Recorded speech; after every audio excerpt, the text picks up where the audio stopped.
اچھا جی، تو آج ہم عمیرہ احمد کے مشہور ناول آب حیات کی گہرائی میں اتر رہے ہیں۔ جی بالکل، یہ وہ ناول ہے جو پیر کامل کے سفر کو آگے بڑھاتا ہے۔ ہاں، جہاں سالار سکندر اور امامہ ہاشم کی کہانی ایک نئے موڑ میں داخل ہوتی ہے، مطلب شادی شدہ زندگی میں۔ صحیح۔ ہمارے پاس اس ناول پر مبنی کچھ نوٹس اور تجزیے ہیں، اور ہمارا مقصد یہ ہے کہ ان کی مدد سے آب حیات کے جو بنیادی پیغامات ہیں، اہم کرداروں کی کشمکش اور اس کے سماجی روحانی پہلوؤں کو بہتر طور پر سمجھ سکیں۔ جی، یہ صرف کہانی کا خلاصہ نہیں ہوگا، بلکہ اس کے جو معنی ہیں، جو اثرات ہیں، ان پر ایک طرح سے غور و فکر ہے۔ بالکل۔ چلیں تو پھر اس کی پرتیں کھولتے ہیں۔ شروع کرتے ہیں۔ پیر کامل بنیادی طور پر ایک انفرادی روحانی تبدیلی کی داستان تھی، مطلب ایک تلاش تھی اپنی ذات کی۔ جی ہاں، ایک اندرونی سفر تھا۔ لیکن آب حیات میں کہانی کا محور بدل جاتا ہے۔ اب زیادہ فوکس شادی کے بعد پیش آنے والی عملی زندگی پر ہے۔ ذمہ داریاں، خاندانی پیچیدگیاں، معاشرتی مسائل۔ ہاں، خاص طور پر جیسے بدعنوانی کا ذکر ہے، یہ سب موضوعات آ جاتے ہیں۔ البتہ گہرے اسلامی اسباق اور روحانیت کا عنصر وہ تو مجھے لگتا ہے پہلے سے بھی زیادہ پختہ نظر آتا ہے۔ یہ ایک بہت دلچسپ منتقلی ہے۔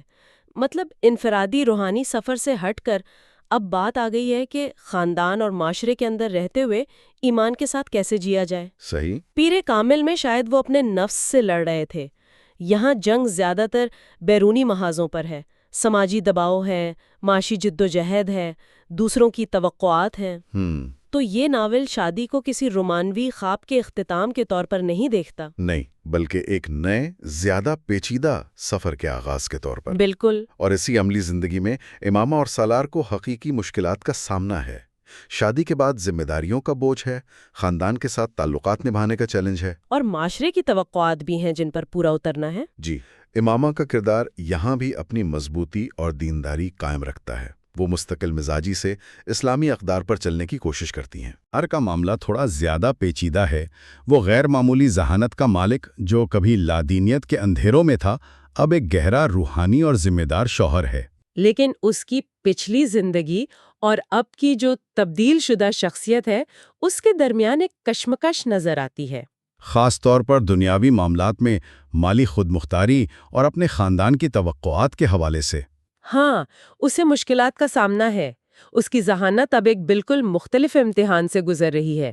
کیا وہ اسے دنیاوی کامیابی کے مروجے راستوں پر استعمال کرے گا یا اپنے اصولوں پر قائم رہے گا؟ یہ سوال اہم ہو جاتا ہے۔ یہ صورتحال عام شادی شدہ جوڑوں کو درپیش چیلنجز سے ملتی جلتی تو ہے تو صحیح، لیکن یہاں مصنفہ نے اسے کرداروں کے ماضی اور ان کے ایمان کے مخصوص پس منظر میں پیش کیا ہے۔ سالار کا IQ لیول، اس کا ماضی، اور امامہ کا اپنے خاندان کو چھوڑ کر اسلام قبول کرنا۔ جی، یہ سب ان کی موجودہ مشکلات کو ایک خاص گہرائی اور انفرادیت بخشتے ہیں۔ یہ صرف پلاٹ نہیں ہے، بلکہ کردار نگاری کا اہم حصہ ہے۔ صحیح۔ ناول حقیقت پسندی سے یہ دکھاتا ہے کہ تبدیلی کے بعد بھی زندگی آسان نہیں ہوتی۔ آزمائشیں نئی شکلوں میں سامنے آتی ہیں۔ یہ کسی خیالی رومانوی تصور کے بالکل برخلاف ہے، جہاں شادی کے بعد سب ٹھیک ہو جاتا ہے۔ نہیں ہوتا۔ اچھا، یہاں سے کہانی کا ایک بہت اہم اور دلچسپ رخ سامنے آتا ہے۔ وہ ہے معاشرے اور خاندان کے ساتھ کشمکش۔ ہاں، یہ بہت بڑا چیلنج ہے۔ سالار کا تعلق ایک انتہائی امیر، با اثر لیکن ساتھ ہی حد درجہ مغرور اور مادہ پرست خاندان سے ہے۔ جی۔ اس خاندان کے لیے سالار کا امامہ جیسی لڑکی سے شادی کرنا، جس نے اسلام کی خاطر اپنے ہی خاندان کو چھوڑ دیا تھا، اور جس کا کوئی خاندانی پس منظر ان کے معیار کے مطابق نہیں تھا۔ بالکل، یہ ایک مستقل تنازع کا باعث بنتا ہے۔ یہ صرف دو افراد کا نہیں، بلکہ دو مختلف اقدار، دو مختلف دنیاؤں کا ٹکراؤ ہے۔ سالار کا خاندان امامہ کو قبول کرنے میں ہچکچاہٹ محسوس کرتا ہے، یا شاید کہنا چاہیے کہ وہ اسے کمتر سمجھتے ہیں۔ ہاں، ان کی نظر میں امامہ کی واحد شناخت یہ ہے کہ اس نے اپنے والدین کی نافرمانی کی ہے اور ایک ایسے راستے کا انتخاب کیا جو ان کے سماجی مرتبے اور روایات سے میل نہیں کھاتا۔ ان مسلسل تانوں، سماجی دباؤ اور بعض اوقات کھلی مخالفت کے باوجود سالار اور امامہ دونوں غیر معمولی صبر،